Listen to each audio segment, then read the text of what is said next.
What's up, everybody? It's the Kristian Harloff Show. So, how was the Avengers Doomsday cast announcement and reveal? Did you like it? Were you into it? Did you have questions? This Kristian Harloff did the live stream yesterday with Winston Marshal popping in 5.5 hours. My God, you can watch that. And it's up there. But did you think it was overblown? Did some of you think it was too much, or did some of you love it? We want to hear about it. And are we all suckers for watching it? I'm going to find that out as we talk about it today with me and Steph Sabraw joining us here. Unfortunately, Mike Kalinowski not joining us, but Steph is in.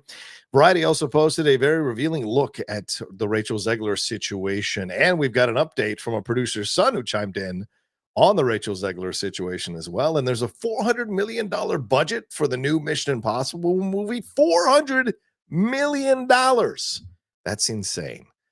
This and more of the topics are coming up on the show today, so let's not waste any time, and let's do this thing.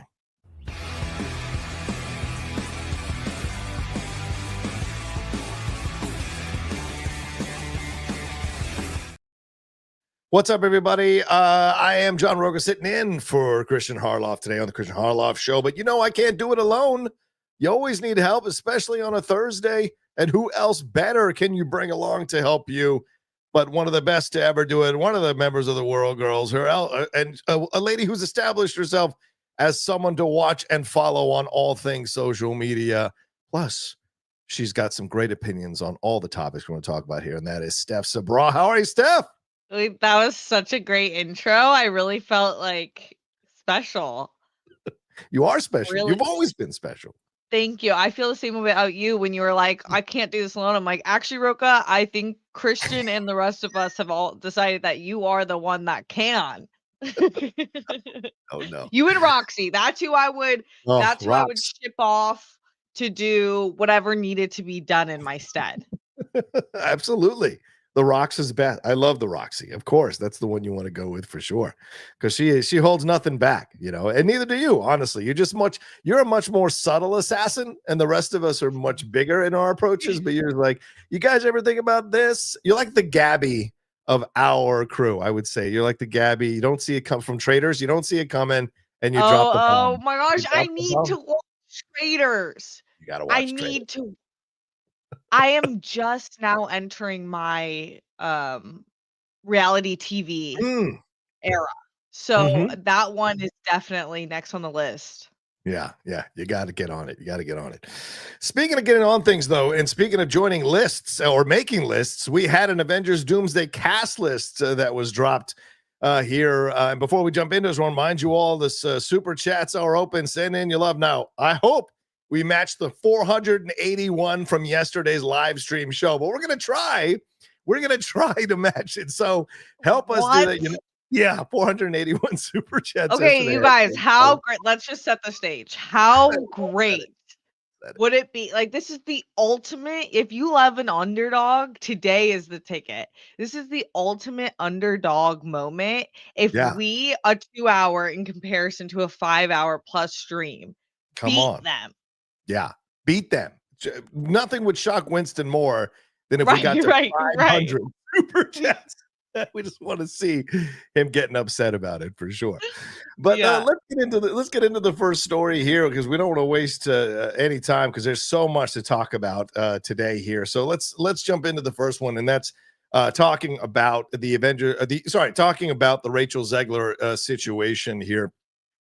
And this is from Whoa, what happened here? Oh, I must have gotten into the situation. Oh my gosh. Sorry, guys. This is what happens sometimes when you get ads on these articles. Too late for a severance ad. I mean, come on already. I don't know what's going on. I still am not in an okay place from the finale. I know a lot of people emotional about that finale for sure. So, but anyway, thanks for covering for me there, Steph, as I made the mistake. Here we go. Where is this thing? I'm trying to find. There it is. All right, let's get it on. And let's get the angle right here. I think we want to do it this way, right? No? Yeah, there we go. All right. So this is what I have. I don't have Kristian's newfangled technology, so we have to do it this way. So I'm just going to zoom in on this article and read it. But Inside Disney Snow White Fiasco, this is from Tatiana Siegel. She said on August 12, 2024, 3 days after Rachel Zegler hit the stage at Disney's D23 fan event, to introduce the first official trailer. She thanks supporters effusively in an X post for driving the teaser to 120 million views in 24 hours. 1 minute later, she had an afterthought, and always remember Free Palestine. That addendum amassed 8.8 million views, nearly 4 times the number for the initial post, quickly made the rounds, with many inside the studio expressing shock. Now, we covered this a little bit on Monday. We know that there was some issues that went on here behind the scenes, explaining what went on here, that Mark Platt, the producer, came to visit Rachel Zegler to talk to her about some of her posts, because something like this, like 3 months later, following the presidential election, Zegler posted F Donald Trump, made Trump supporters never know peace on Instagram. So that was where Disney said they'd had enough, and they wanted to send Mark Platt in there, and he did. And Mark Platt made the case again to Zegler after doing it the first time. And they eventually got her a social media guru to vet any of the posts for the film's March 21st bow. Both Disney and Rachel Zegler did not respond to a comment for this article. And the film is $87 million worldwide. It is now in the rearview mirror, and everyone is looking at this situation and wondering if Rachel Zegler is possibly to blame for this. One of the executives at Rival Studios said, "You can't say the live-action remake of the most iconic film in the vault that cost $207 million and has been reshot multiple times, opening to $50 million is okay. The math does not work. That movie should be $1 billion movie." And of course, this goes on to talk about more about what went on behind the scenes. They say all press is good press, but in Snow White's case, they were unabashedly wrong, says Jeff Bach of Exhibitor Relations.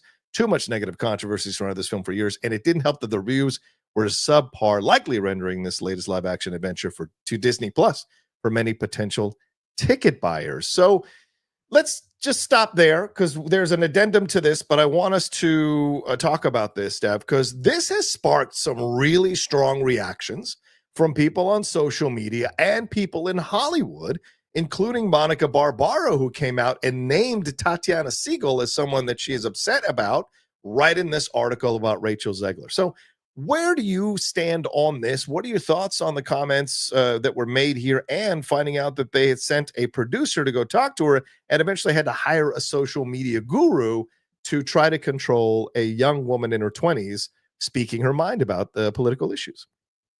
I feel as though there was no mirror around any of these execs, no self-awareness.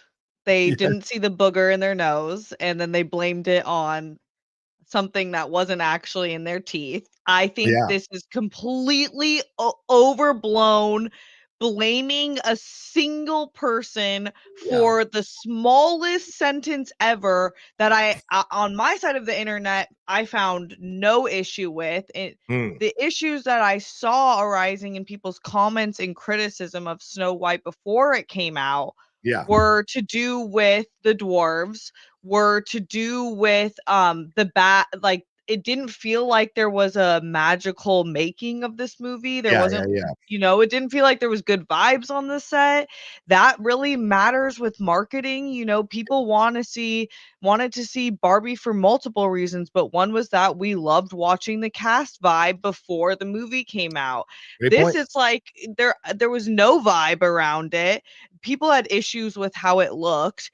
Mm. I saw a lot of discourse about the other star of this movie, Gal Yeah. Gadot, Yeah. and on my side of the internet, I saw more criticism towards her. So I feel like for this to be singled out on Rachel is like, come on, that's ridiculous, and it's so unfair to her. Like, do I think that it was a random time to interject in a Snow White post? Sure. Yes. Like, if you want to talk about perfect media training, yeah, I mean, like like there could be two separate posts for that, and I would, Sure. but that's like really the furthest I would take that. I wouldn't say that's the reason I didn't run to the theater to see this movie. Right. Right. I think there are many sizes, which is what makes it really interesting. Because initially, when Chris and I talked about it on Monday, I was like, yeah, she made these comments, and she maybe some media training would be helpful down the road, so she'd be aware of this. But then as I like deeper into this and read the article, I think Rachel Zegler is a woman who's possibly a little more smarter than her young years. Like, she is picking certain high profile places to deliver her messages. And the fact that the article says that Mark Platt went to her and she was like, no, they talked to her team and her team was like, she's not changing her mind. She's going to keep her posts up. That tells me that she has a platform that she is willing to use to promote her beliefs. And the irony is, she's the best thing in that movie, and everyone across the board has said she's the best thing about that Snow White movie. Right. Gal got destroyed. And so it's like you're seeing that she knows she's uber talented, and it unsettles people, especially when it's a woman of color, that a person this talented will speak out about these issues. On the same side, though, there's a business responsibility, and you wonder, should she be doing this on a red carpet? Should she be doing this during a promotional cycle for a movie where you want to invite everybody to be into to see the movie? So there's a lot of sides to this complex situation. It's not as black and white as you might initially think, you know? Totally. Yeah, I'm not saying like I would have done what she would have done with even similar beliefs. Because I probably, if I'm playing Snow White, I would just like be so zoned in on that and do like, like just murder the looks on the carpet and just, which she did. She did her little Snow White bob that she posted on Instagram. That was an absolute slay. And I love that. That's the type of marketing for movies I love, because it's like this person loved the character they were playing. But separate from all of that, while I don't think there was some mistakes made on everybody's end in terms of making this movie bigger in the box office than it was. But the real truth behind this all is that none of Disney's live action remakes have done that great. Some have done okay in the box office, but none have been really well received. Like, wow, you elevated this classic movie into a whole new way. They've been struggling, and it's been declining each and every go, where it's like, yeah, sure, Lion King made money, but no one's thinking like, wow, do you know what Disney Studios doing? Like, they're really up to something new. It's just like, okay, these are just remakes. Yeah, I think that does apply certainly to quite a few of them. Now, Lion King did make $1.6 billion, but I think the angle you're coming from is the reception overall hasn't been like, wow, these are amazing live action remakes. Keep doing them, right? I mean, we saw the Little Mermaid reaction wasn't positive. Mufasa didn't get a lot of positive reaction, although it is at 720 million worldwide. I think Cinderella and possibly Pete's Dragon are the ones that felt like they were a little bit unique in that way. But there's been 23 of them. So if only 2 of the 23 stand out, that tells you that maybe the quality is not there. So, but what do you think about this angle? Some people brought this up too, Steph, is that Disney was essentially using Variety to do a hit piece on Rachel so that they're not blamed for the failure of the movie. Do you think that might have been working behind the scenes in this situation, or do you think that's a little bit tinfoil hatty of people? I think anything's possible, and I think a business is a business, and there's not a real soul behind 99% of businesses that are running in a capitalistic country. So, do I think that they're willing to do anything to make it not on them? Yeah, absolutely. Absolutely. Like, and is this like a pretty easy way to do it in today's political climate? Yes. So, and I think that if I was a studio, I just wish we worked with studios that protected people, as opposed to like, if I was a studio head and I knew that this article was coming out, I would try hard to have it not come out. Yeah. Because it's like, let's just move on and get to Lilo and Stitch, because that looks pretty banging. Yeah, right. Exactly. Let's go to more happier places for sure. Yeah. It's an interesting situation. Well, there's also an addendum to this. I mentioned Mark Platt, but his son was on social media and had a comment to some people here about it. Let's take a look at that article next. Oh my God. So, Snow White producer's son is harshly slamming is harshly slamming Rachel Zegler, accusing the star of hurting the film with her social media comments. Jonah Platt, who is the son of Mark Platt, took to Instagram to defend his father against Zegler fans in the wake of a Variety story that noted that Platt, apparently at Disney's behest, flew to New York City in August to ask the actress to remove a Free Palestine comment that she made on X while she was thanking Disney fans for watching the Snow White trailer. A commenter called Platt's father, quote, creepy as hell, and said the producer's efforts to control Zegler's social media post was uncalled for. Now, I have I think I have a picture of it. So this is the exchange. So let's look at it here, Steph. Your dad flew to NYC to reprimand a young actress. Any words on this? Because that's creepy as hell and uncalled for. People have the right to free speech. No, shame on your father. Now, Jonah responded here. You really want to do this? Yeah, my dad, the producer of enormous piece of Disney IP with hundreds of millions of dollars on the line, had to leave his family to fly across the country to reprimand his 20-year-old employee from dragging her personal politics into the middle of promoting the movie, for which she signed a multi-million-dollar contract to get paid and do publicity for. This is called adult responsibility and accountability, and her actions clearly hurt the film's box office. That's speculation. Free speech does not mean you're allowed to say whatever you want in your private employment without repercussions. Tens of thousands of people worked on that film, and she hijacked the conversation for her own immature desires at the risk of all the colleagues and crew and blue-collar workers who depended on that movie to be successful. Narcissism is not something to be coddled or encouraged. So, Steph, that's some strong statements. I lost you there. Are you oh, there we go. Yeah, I don't know what happened. Give me a second. Okay. There she There we is. go. So those are some Okay. strong statements. What do you think about Jonah Platt making this comment? And I think he took it down eventually. So what are your That's thoughts? good because can I read you how I read it in my head? Please. You really want to do this? Yeah, my dad, the producer of an enormous piece of Disney IP with hundreds of millions of dollars on the line, had to leave his family to fly across the country to reprimand his 20-year-old employee. That's what I'm like, what, dude, this is the dumbest mistake ever. You sound so out of touch. Like, you need to go outside and touch grass. Like, you're trying to teach it. It's kind of reminding me of when Kim Kardashian was like, get off your butts and work. It's like, okay, do you have some sort of logic going on? Yeah, but wrong sender, wrong messenger. Wrong messenger. I don't Yeah. don't want to hear it from you, buddy. You're the son who's reaping the benefits of his father's position. Nope, sorry. Yeah. It's again, it's a hot button issue, clearly, obviously, with what's going on in that section of the world. And you see but you look at this angle that Jonah takes here. And by the way, Jonah hosts the podcast Being Jewish.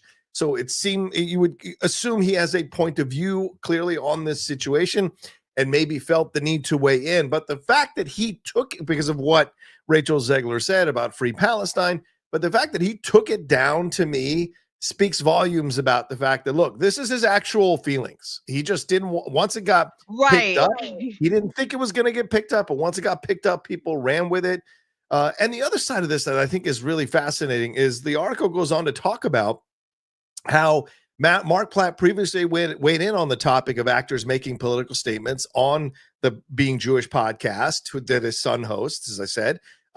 He also produced Wicked, and certainly Ariana Grande and Cynthia Erivo made pro-Palestine statements while they were doing the movie and promoting the movie. So is it really Rachel Zegler's issue, or is it the fact that the movie wasn't good? Because Wicked was great and people loved it. And so it's amazing how no one's bringing up that issue as a reason for the film not doing well. So that's a great point. Right? It seems like we're doing a roundabout about that Disney knew they made a crap film by the end, and they were worried how people were going to respond to it. And so they want to throw Rachel under the bus. It doesn't mean that anyone's approving what she said on the red carpet or whatever, but it does feel like, why are you okay on one side to say pro-Palestine stuff, and the film does well, and you're not allowed, and you get vilified for saying pro-Palestine stuff, and your film does terribly, and you're at fault. So it just seems like they're switching the goalposts a little bit. Yeah, I just think my opinion is this had nothing to do with the box office numbers. And Mm. I get wanting to support your dad, but I also think it's like, this is clearly what you think. So this is clearly what Yeah. the producers think, and that's Right. crazy to me. Right. Right. Yeah, it's an interesting situation. Like certainly you've got, and look, I will never comment on it because to me that whole situation, that's a centuries long situation, and I just want peace. I want people to be happy, but like you got to also create space for like multiple facets of a subject like this and the reactions to all of this. And Yeah. going after a young actress who is 23 years old. I mean, and I see people in the chat saying she's never going to work again. I disagree with you all completely because Hollywood respects talent more than anything else. And how many people with controversial points of views are still working today and still making movies today and doing whatever? So I think she might not be tentpole, but the fact that people have responded so positively in support of Rachel, I think is a really interesting reaction. And I think Disney might have overplayed their hand here. What do you think, Steph? Mm-hmm. Yeah, I definitely think so. I think maybe she won't work with Disney again, and maybe Probably not. that's not for her, like having Yeah. to represent a huge franchise and company. And Yeah. I can completely understand that. It's not for a lot of actors. Yeah. So, yeah, but either way, she can sing amazingly and she Yes, can she does. act. Yeah. So and she's beautiful and well spoken. So she's gonna be fine. She's young. Yeah. Yeah. Yeah. Exactly. And she's I was already on. so fiery, like, when you, What? like, are at that, like, 18 to 25, you're just, like, fired up, like, I did not I you just you're following your moral compass, and you're Yeah. just going with it, and it changes as you get older, and sometimes for the worse, but Yeah. sometimes it's like you know what's effective. Yeah, absolutely. And yeah, people sometimes forget what it's like to be in your 20s. Everything is important. Everything matters. You know, when you get older, you realize what does matter, what doesn't matter, what you want to waste, what you want to spend energy on, rather being upset about what you don't, mental health, taking care of yourself. But when you're young, more often than not, you are like everything is life changing. Everything is super important. So you react that way. And I do think a lot of people will give her grace in the long run, and she'll be back to being in movies in no time. But the Broadway stuff, I mean, she's getting great reviews for Romeo and Juliet. She's already been cast to play Evita in the London West End production. And like I said, she is across the board, even people who hated the movie, she is the one person they're talking about as the best thing in the film. So, Yeah. as you said, she's young, she's talented. I think she's a lot more smarter than people want to give her credit for. And I think she knows exactly what she's doing and how she's using her platform. And I think that unsettles people because they want to just pawn her off as a young, stupid person. But in fact, she might be quite on top of things and know how to play this game better than most people, you know? So Mhm. we'll see. We'll see. Anything more you want to say on that? Shall we move on? Let's move on. Okay, we're moving on right now. Keep sending in your super chats, everybody. Let's get to that 400 we were talking about. Come on, Yes. y'all. Help us get there. Get on it. All right, let's move on to some Blade stuff here. Steph, let's see what we got with the Blade situation here as I make this a little bit in focus. Here we go. Blade reportedly enlists John Wick franchise director Cary Fukunaga was in contention last year. So despite this is from Josh Wilding over there at comicbook.com, comicbookmovie.com rather. Despite reports that Blade is on hold at Marvel Studios, it's been revealed today that John Wick franchise director Chad Stahelski is being lined up to bring the Daywalker into the MCU.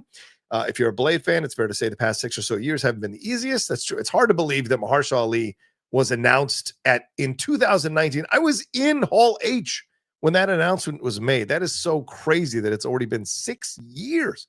Only for the I know, right? Only for the pandemic to come along the following year and delay Marvel Studios' plans for the movie. Since then, the Blade reboot has lost a seemingly endless list of writers and directors, and even the odd actor, with Lanterns star Aaron Pierre among the most noteworthy. The movie has been undated for a while now, making claims that it's on, quote, indefinite hold, not in the least bit surprising. There were rumblings last month that John Wick franchise director Chad Stahelski could be in line to helm the reboot. The latest draft was written by Michael Green and Eric Pearson, and according to the Insider, my brother on the hot mic, by the way, 4 p.m. PT live on the Outlaw Nation today, he's emerged as a frontrunner to finally bring Blade back to the theaters. According to the site, a different filmmaker was circling the movie at the end of 2024, and they've now been identified as No Time to Die's Cary Fukunaga. He previously worked on the first season of True Detective, a series Ali starred in during its third season. Quote, however, Fukunaga is rather famously difficult to work with, and I'm told that Marvel was looking for someone a little more studio-friendly, so it was no big deal when Fukunaga went off to direct the indie thriller Blood on Snow.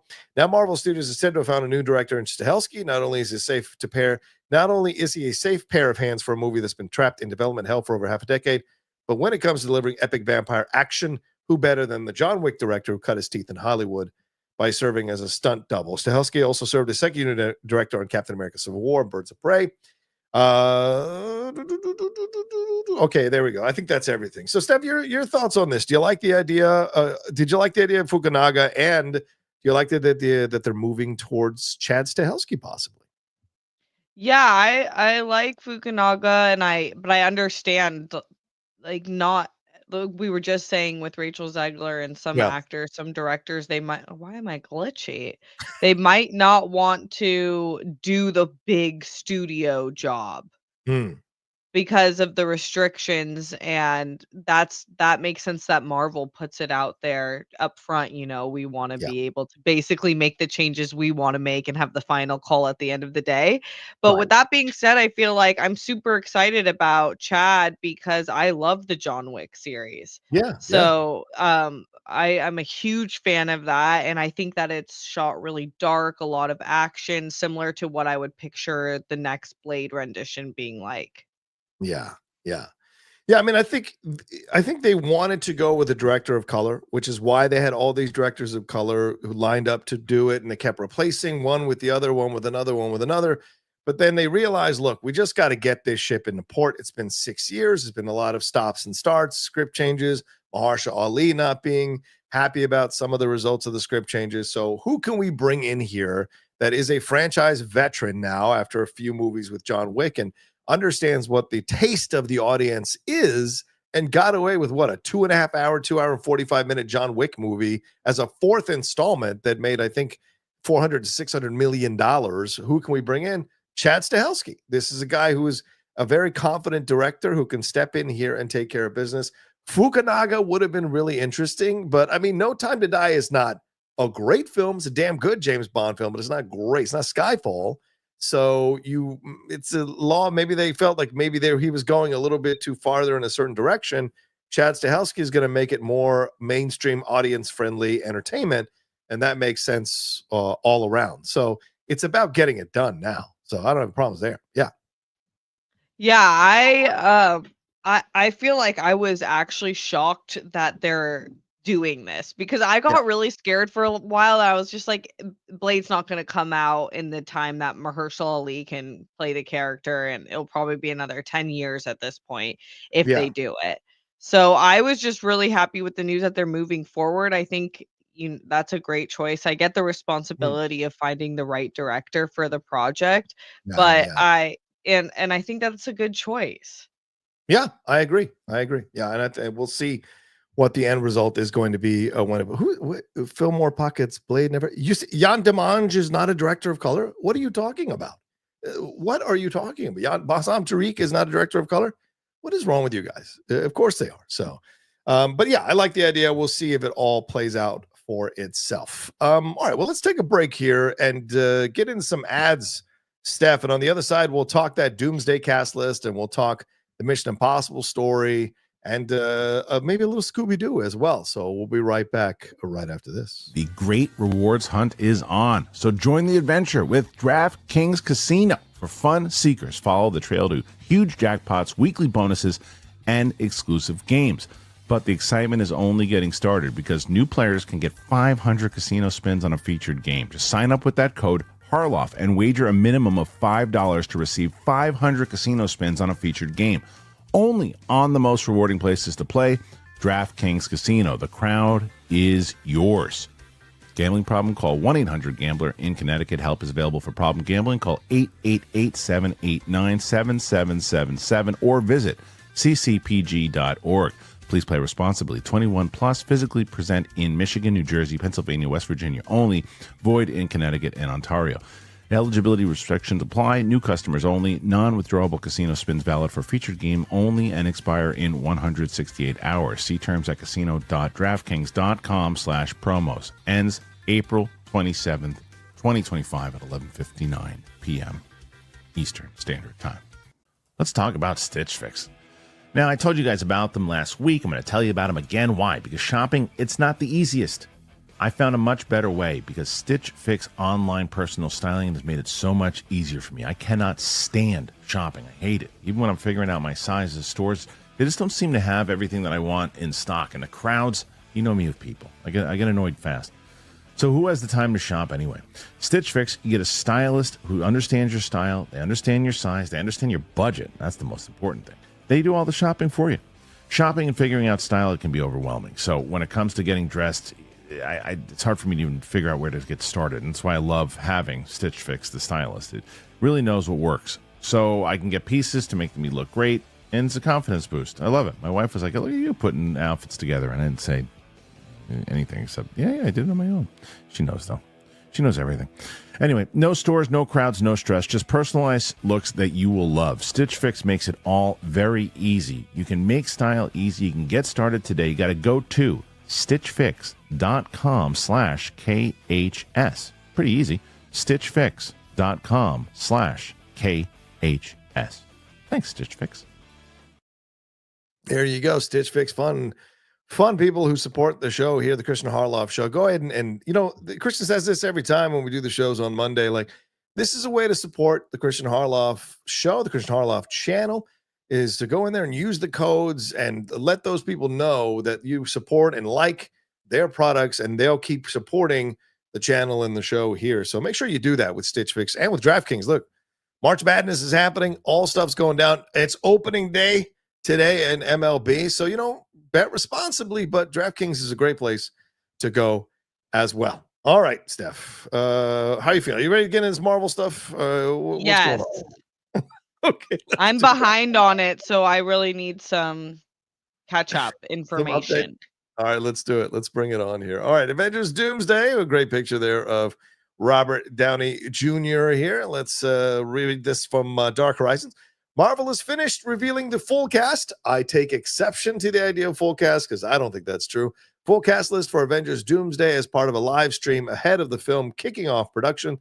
The video, which ran for a total of 5.5 hours, just ended. It began with a glimpse of a chair with Chris Hemsworth's name on it before panning over to another chair with Vanessa Kirby's name on it, and has continued ever since with slow additions every few minutes, culminating with Robert Downey Jr. making a brief appearance. The list confirms the return of multiple major MCU talent that's still alive in the continuity, along with plenty of X-Men actors as well, and the new Fantastic Four and Thunderbolts teams. Notably, not included here are variants or characters who've either died or left, namely no Scarlett Johansson's Black Widow, Chris Evans' Steve Rogers, or Elizabeth Olsen's Scarlet Witch. Now, to be fair, Elizabeth Olsen did say recently that she was not going to come back for Doomsday or Secret Wars, so I don't know why people are surprised that she wasn't included, but maybe not everyone is up in all her interviews.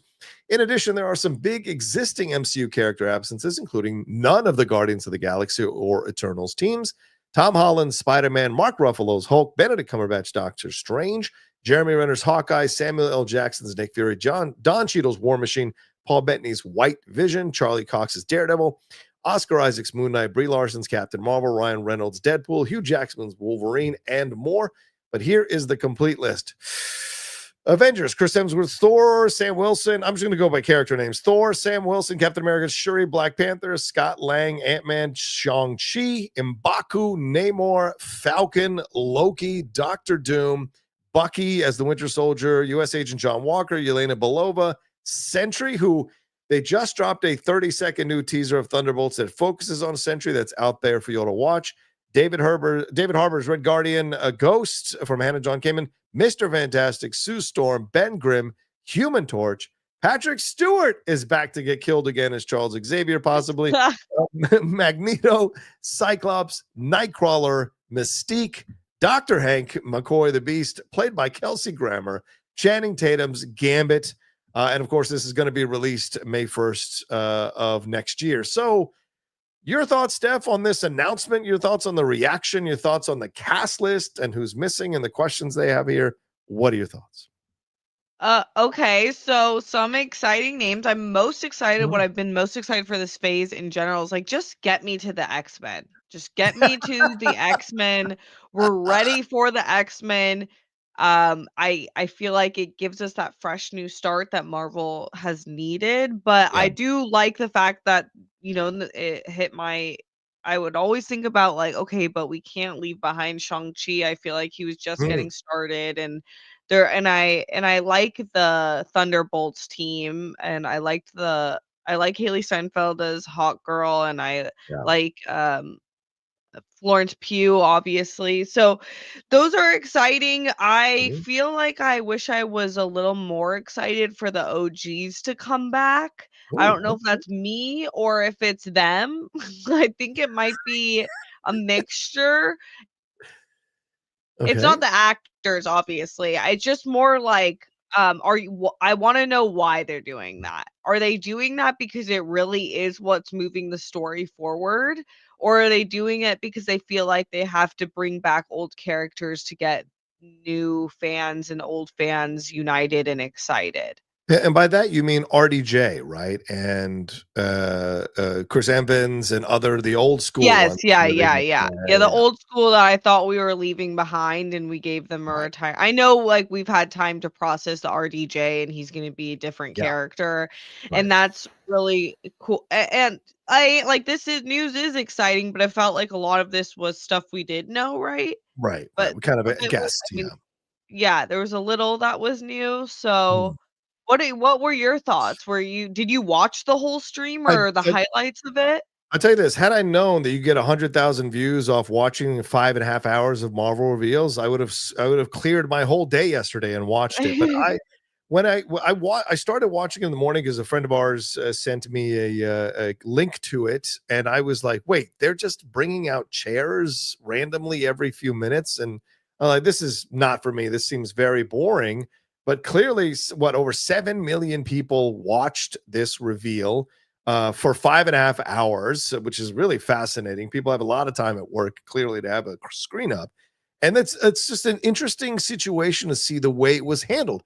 I thought they should have brought out all the actors. Kalinowski tweeted back at me on X saying, "Oh, they should have had the cards going down because they talk about playing cards." And I think that would have worked, but there were so many people here. I think eventually it wouldn't have worked to have so many of those cards on the table. So am I excited by the cast list? Yes. I think this is a bigger cast list than I was anticipating. I thought it was going to be a much smaller story, Doomsday, and then Secret Wars is where everybody was going to show up. But clearly, they want to make this an epic film that lays the groundwork for what we're going to see in Secret Wars. And I think there might be a Spider Man film in between, but we're going to see here all these different teams, all these different parts of the Marvel Universe involved in this. By the way, not a lot of villains were mentioned. So will villains be involved? Because in Secret Wars, Right. villains are involved in Secret Wars, whether you read the original one or the more updated one that is out there. Villains are involved in a big part of the Marvel universe. So I love that Shang-Chi was mentioned because, man, has anyone been hard done more than Shang-Chi over the last few years with a great movie that Simu Liu starred in, but unfortunately no sequel yet. I love that he's back. M'Baku being back is great. I love Winston Duke. Yeah, gotta Right? love M'Baku. Yeah. The Namor thing was a huge surprise. I didn't know what they Yeah. were going to do with Namor, and we don't know which side Namor is going to be on. So that's an interesting choice overall. But I saw people complaining about the Thunderbolts. And we think about this, Steph, because they were saying, well, why do I even need to watch the movie? They're all going to survive because clearly they show up in Doomsday. So do you think Marvel may have kneecapped their movie inadvertently by including them in the cast list? Because clearly other people were not included that might be coming. Well, I wasn't expecting any of them to die, so I guess it Mm, didn't hit me. I didn't think about it like that. I don't need any of them. You guys know me. I love a happy ending. So if you introduce me 4 to 6 characters, I want them all 4 to 6 characters to be alive at the end. Because I get too invested yeah. and we were introducing a crew, so I didn't think Yeah. I just wasn't in that headspace where one of them would die. So I thought we were moving forward with these characters in general as kind Yeah. of our new Avengers. Yeah. That's a great point. And I thought though that some of them might die in Thunderbolts because it's been pretty clear that there's a feeling that Kevin Feige is going to be doing some culling of the Marvel characters as we go into the new phases and either killing them off or just putting them away and not using them again. And I thought maybe some of the Thunderbolts, because they're almost all except for maybe Bucky and Florence Pugh, seem to be, ensemble characters within the movies they were or series that they were introduced in. So I thought maybe, just maybe, that some of them would die, but clearly they're all going to live. All the Fantastic Four is in here, Steph. So basically, you got to see this Fantastic Four movie because it seems like it's going to lay the groundwork for what we are going to see in Doomsday for their roles in Doomsday, I would imagine, don't you think? Yeah, I'm most excited. If it's not X-Men, I'm most excited about Fantastic Four because I do feel like it's that breath of fresh air for Marvel, and they're different, and they give me kind of what the Suicide Squad. I'm not. Well, someone said that in the comments in my head. What Guardians of the Galaxy gave me, Oh, like yeah. that underdog or weirdo or outcast team. I love so, and I love the entire cast. All four of those actors Yeah. are so great. So that was a must watch for me anyways. Right. But yeah, I think it's definitely you should watch it before you Yeah. watch this movie.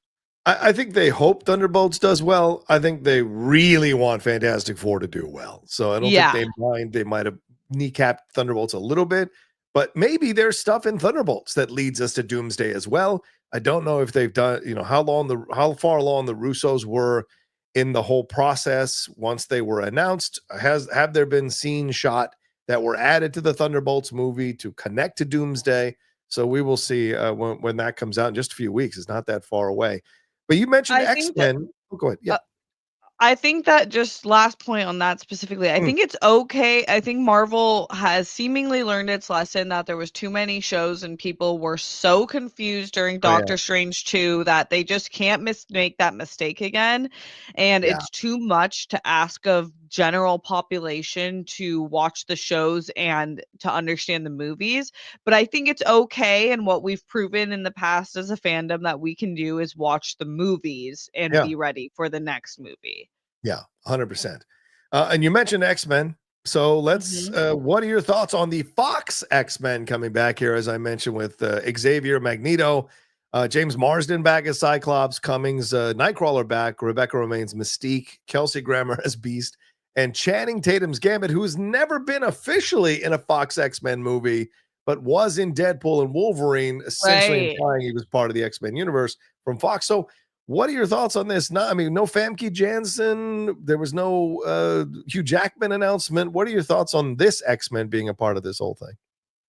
I think that I guess why we're getting the OG Avengers back too in the same way that we would be getting in the OG X-Men, because this will probably be the last movie. Well, it's Marvel, so who knows? I said that about Endgame, but here we are. But for this phase, it's probably the last time we'll see any of them, especially for X-Men. I think we're just being like, you might have seen these guys, but like wipe the slate, because now we're getting the introduction of the new Magneto and the new Mystique and Dr. X and everyone, which so it's like, I really want to know who's going to be the new X-Men, but it's seeming like this whole movie is a final hoorah for the OGs. It almost feels like Marvel is like Oprah over here. It's we got something for you. We got something for you. We got something for you. And so the Fox X-Men seems to be one of those things, because there's a lot of people who still love the Fox X-Men. There's a lot of people who got emotional at the end of Deadpool and Wolverine because they liked that tribute that they played over the credits to the history of the Fox X-Men universe. And well, actually the Fox universe with Marvel, because there's more than just the X-Men in that video. So I think there's that feeling of connection to it. The Channing Tatum Gambit thing, I guess I'm not the biggest fan of that choice, because I didn't really like him as Gambit in that movie, but I guess. But don't you think that this means that they didn't plan on using him for more movies, but they're like, if we bring him back one more time, it would be this movie? Yeah, exactly. Probably because the character. Yeah, maybe. I Yeah, loved I thought he was so funny, but to see him moving a franchise forward, yeah. that character rendition would be really hard because it was so I mean, you would just have to go full comedy.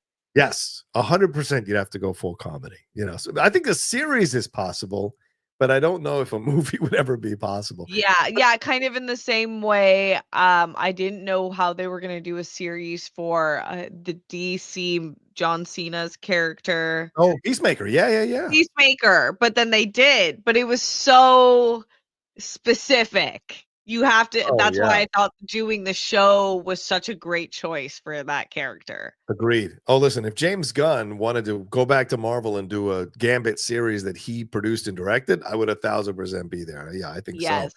Yeah. Kelsey Grammer's Beast, though, that's a massive surprise for me because, first of all, I watched the new Frasier series. Kelsey can barely walk. So to me, he's an old man. This is going to be interesting to see how he plays the Beast character. And I can't believe that him playing it one time and not even the best installment of the X-Men movies has garnered enough, I think, fandom or love for his interpretation of Beast that they would use him in the movie. I mean, I like Kelsey as an actor. I really do. You know, politics aside, his acting, I've always been a fan of Kelsey as an actor. So, but it's an interesting choice that he's the one that kind of they bring into this. But I guess because he was in the Right. end of the Marvels, they have to keep adhering to that, I guess. Yeah. Yeah, I always think of Nicholas Hoult when I think of Yeah, Beast. Beast. Yeah. So maybe well, because he's doing Lex Luthor, maybe he was tied up or I don't know. Oh, yeah. Or wait, Yeah. I don't but yeah, Kelsey Grammer's funny. I think that it's really probably gonna be such a small scene. Yeah, probably just the smaller one to kind of make the transition or whatever. And we do have another, I think, addendum to this because there's possibilities that more casting will be coming in here. Let's look at this real quick and get your thoughts here, Steph. Following today's 5.5 hour show reveal live stream of 26 names joining the cast of Avengers Doomsday alongside RDJ. It turns out it was only part of it. In a posting after the release, RDJ said on social media, that's what you call a deep bench of talent. Actually, it's more like a row, but an extra long one. That must be it, right? But Marvel Studios account then replied, said there's always room for more, which matches a THR report saying that Marvel isn't done with revealing the entire cast, but it's not clear if or when another unveiling will occur. Production on the film has begun, but it's expected a lot of the shooting will be on interior sets, and so the studio will be able to keep things somewhat secret. Certainly, a lot of names of existing MCU actors and characters were notably absent from the lineup, the most obvious being Chris Evans, Tom Holland, Benedict Cumberbatch, Samuel L. Jackson, Chris Pratt, Mark Ruffalo, Ryan Reynolds, Jeremy Renner, Brie Larson, Don Cheadle, Paul Bettany, Benedict Wong. Yeah, where's Benedict Wong? Charlie Cox and Haley Atwell. Oh, yes. Both Scarlett and Elizabeth have previously indicated they're not involved, both their characters having been killed off on screen in past MCU films. And some of the old X-Men film cast was there, but others were obvious in their absences, including Hugh Jackman, Halle Berry, Famke Janssen, Anna Paquin, and Sean Ashmore, who played Iceman. Similarly, the lack of any cast from Guardians of the Galaxy or Eternals movies raised questions. A lot of discussions also centered around the inclusion of Tenoch Mejia's Submariner, his return a surprise. The actor was accused of sexual misconduct in June of 2023, claims he denied, no judicial complaints have been made against him. He has maintained his innocence and has spoken publicly about the impact the claims have had on his mental health.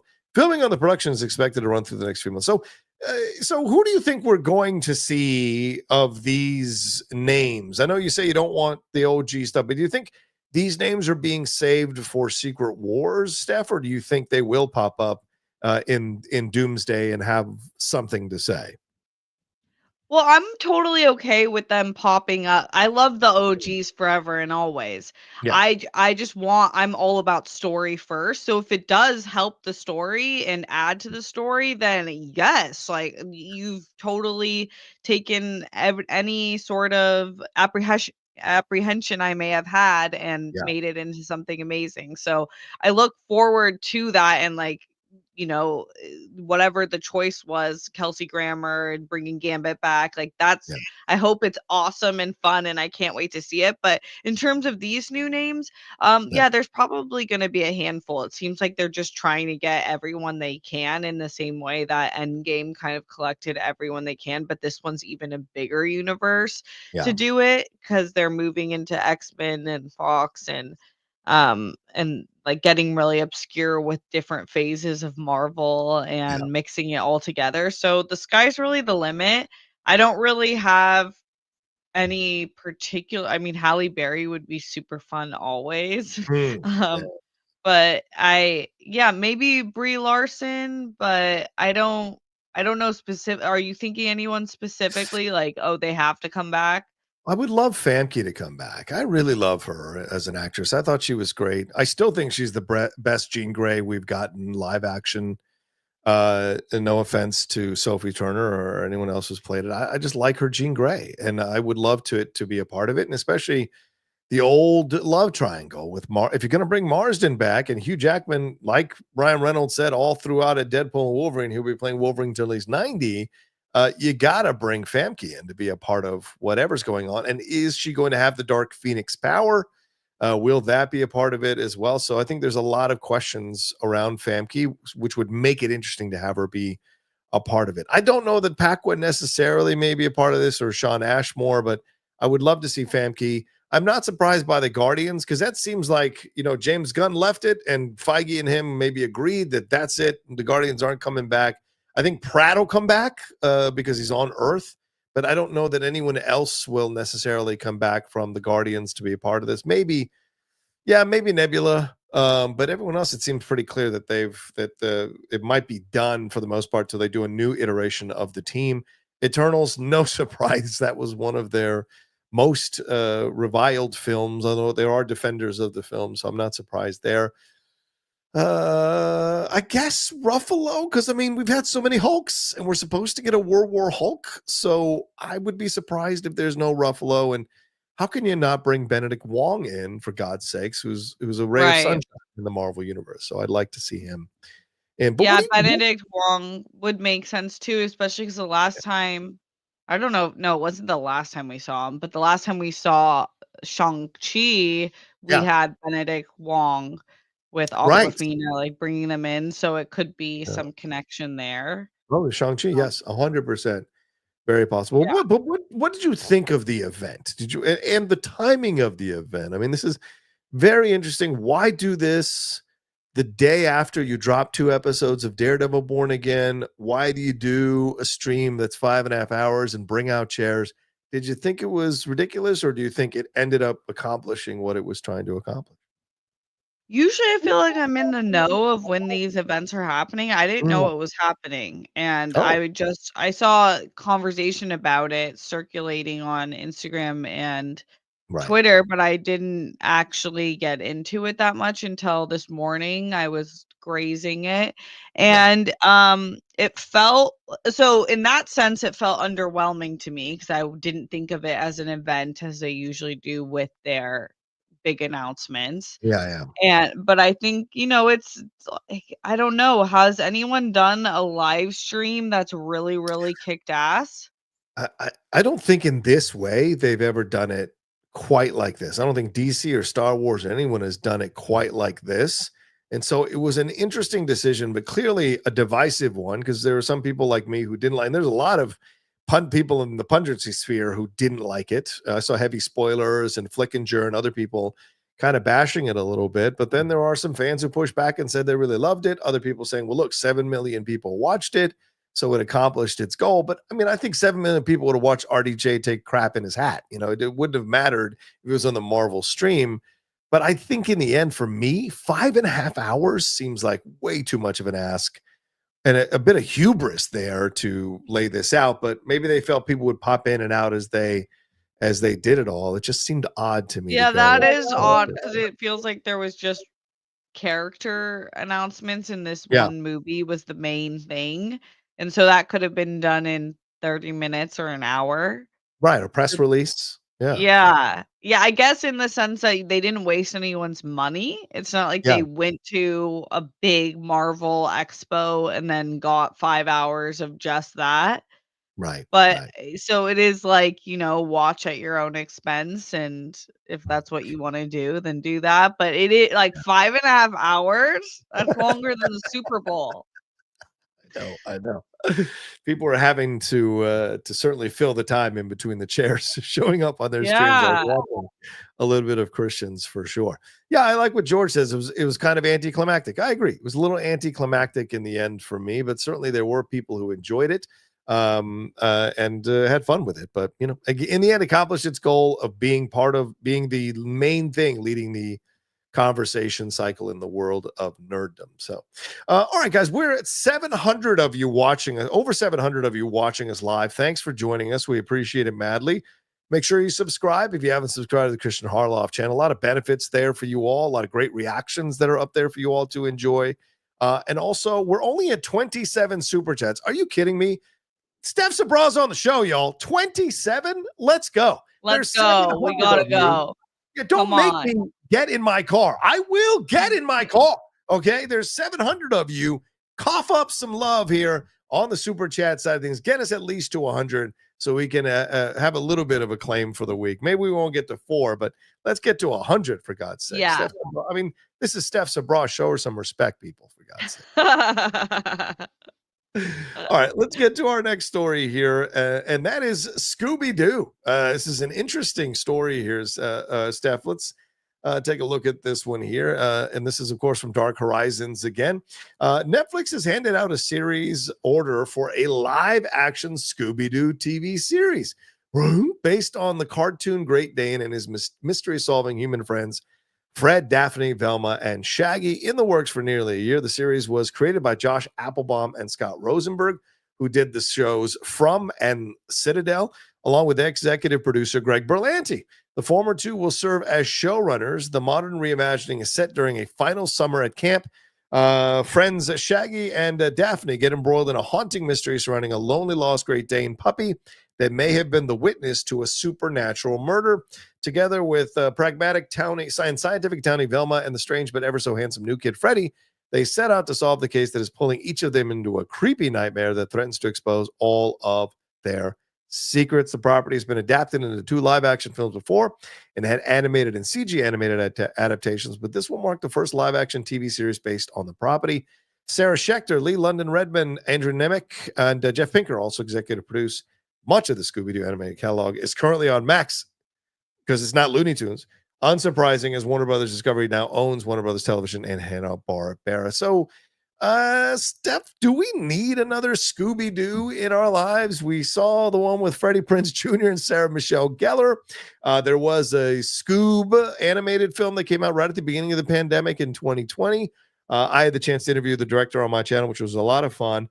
And then there was the Velma series that came out on HBO Max that was kind of divisive for Scooby-Doo fans overall. I think it was canceled. So do we need another Scooby-Doo? Are we reaching too deeply into the nostalgia? What are your thoughts on that? Maybe.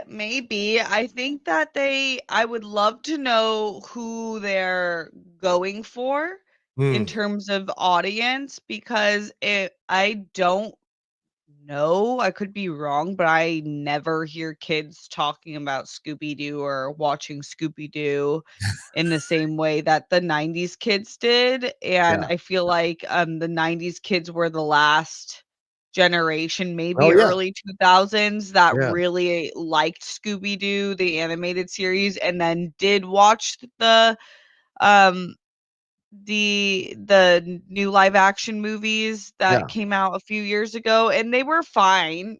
They were like, they had some really cute moments. I don't remember them much, but I remember being like, that was cute.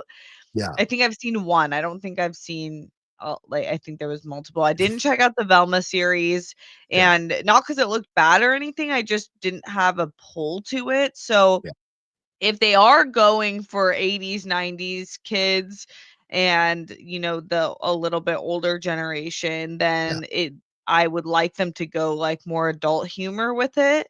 Right. and be a little dark, like dark humor twisted, and it could be really fun take on Scooby-Doo. Oh, yeah, But if interesting. it's for the younger generation, then I don't know. I don't know if they have an interest. Yeah. Yeah.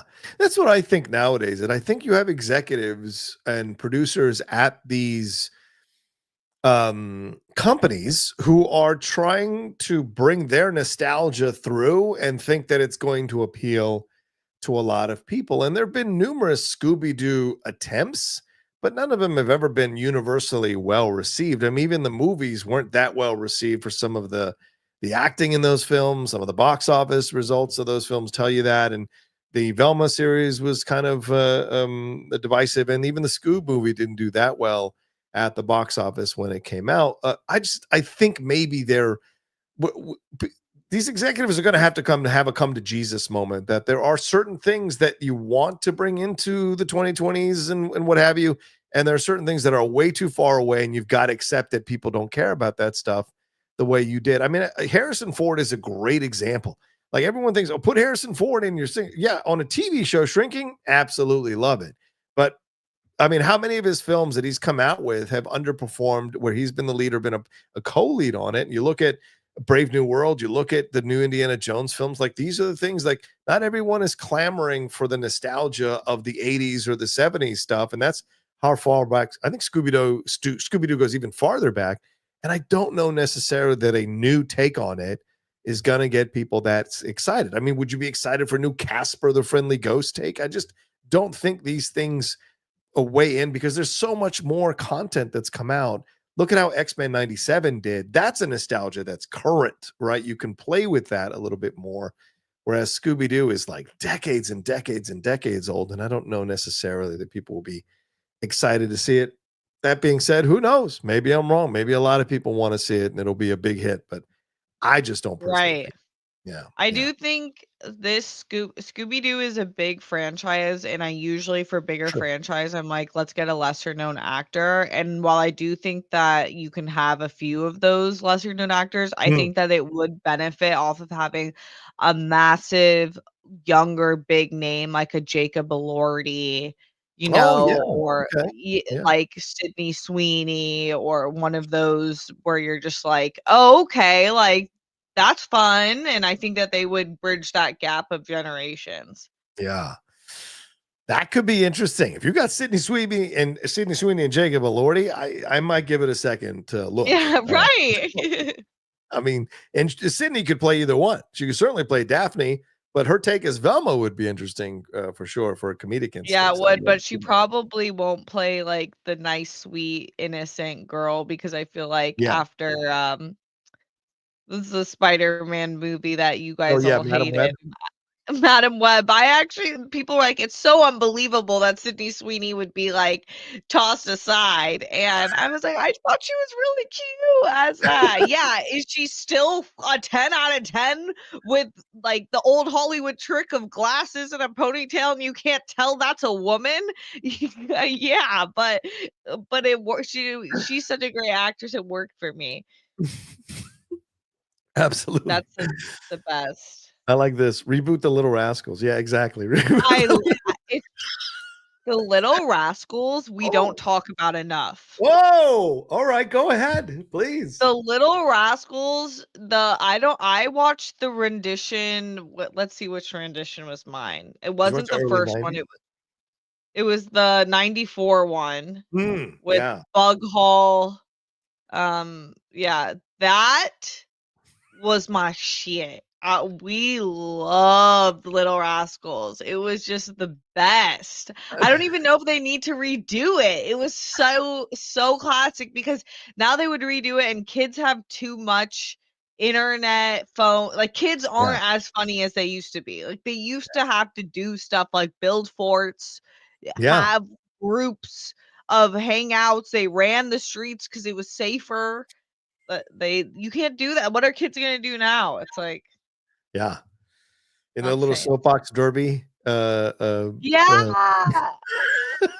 They would never ever let kids do that. No, not today. Not in these days. No. All right. One last story, Steph. Little Rascals. Little Rascals is it not a classic in you guys' Of houses? course.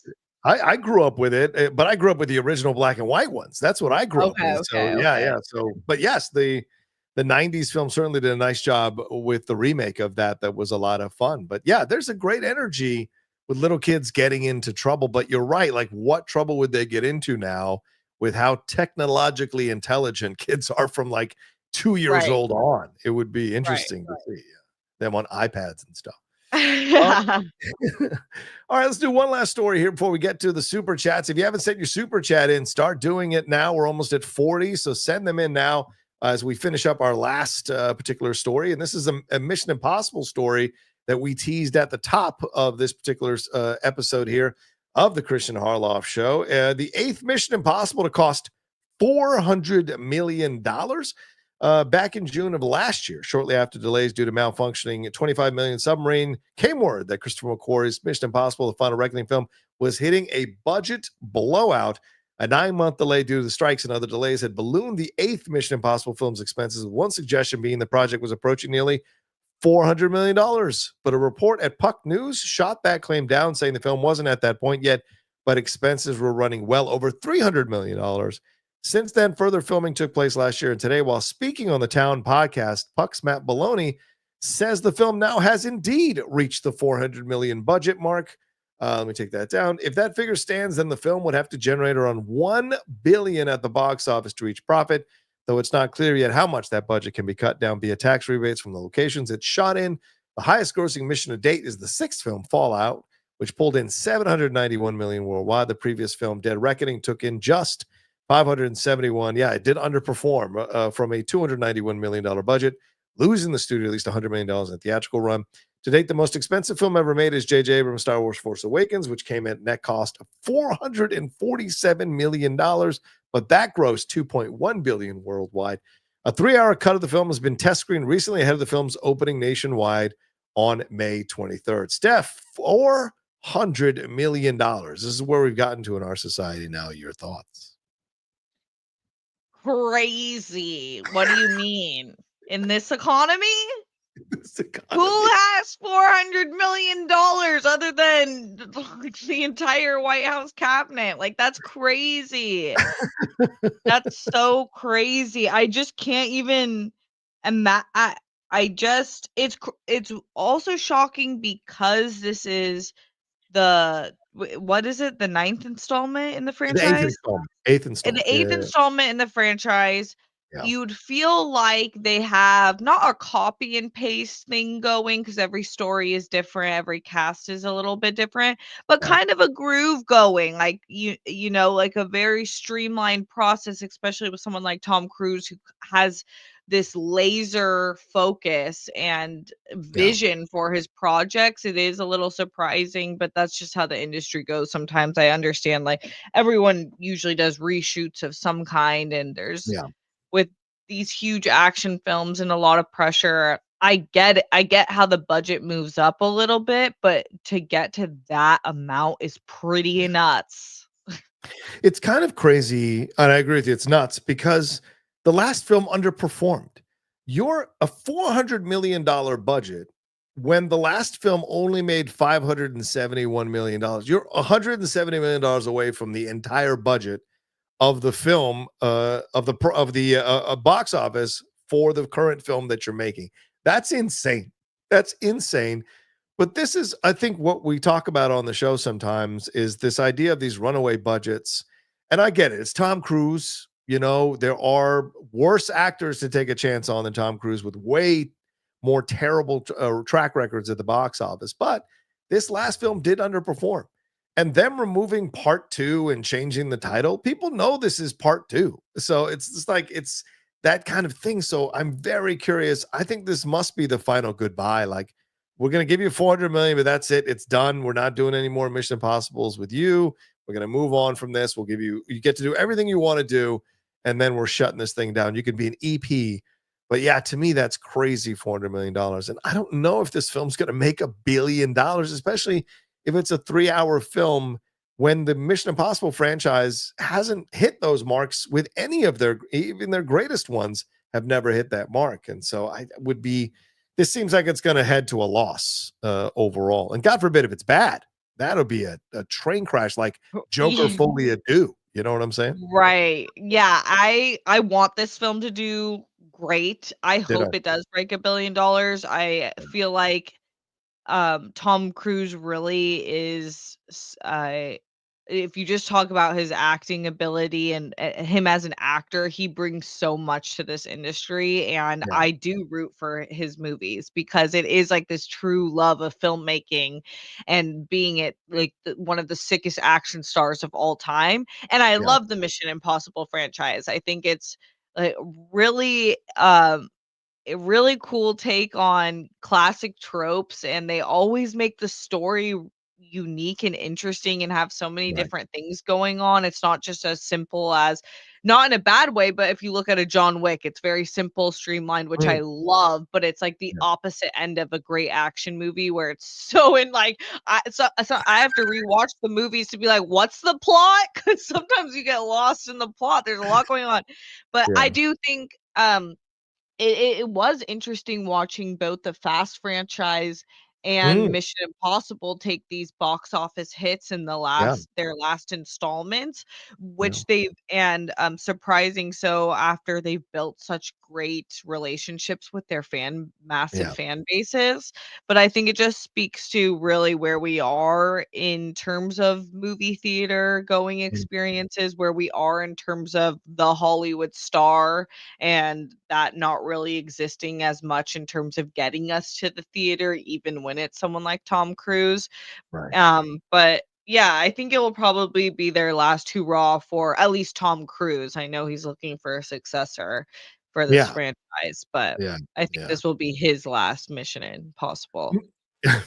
It might be a mission impossible to get to $1 billion for that particular film. You know, but you bring up a great point with Fast and Furious and Mission Impossible. It may be that people are just exhausted, right? We saw this with the Transformers films under Michael Bay's direction, like the last two kind of was a law of diminishing returns. We've seen this with the Matrix franchise where people were just even that New Revolutions one didn't do that well. There are just things that people kind of like, you know what? I've seen what I need to see. I'm good to go on this. And there's not much more I want to see out of this. And you keep pushing the limits and pushing the boundaries. And it does feel like that's the ego of the actors who want to push. Like Tom always wants to do the craziest stunts. And Vin wants to do all the stuff, like push us into, we actually got into space in Fast and Furious, which is insane. So like you see that, but I think the fans are starting to maybe get kind of tired of it. So we'll see what the result of it is. And someone mentioned, well, if it's good, who cares? Sure, but it's good doesn't mean it's going to lead to great box office just because it's good, because people might just be tired of the franchise. So irrelevant of the quality of the film, and you're going to take an even bigger loss. So we'll see. We'll see.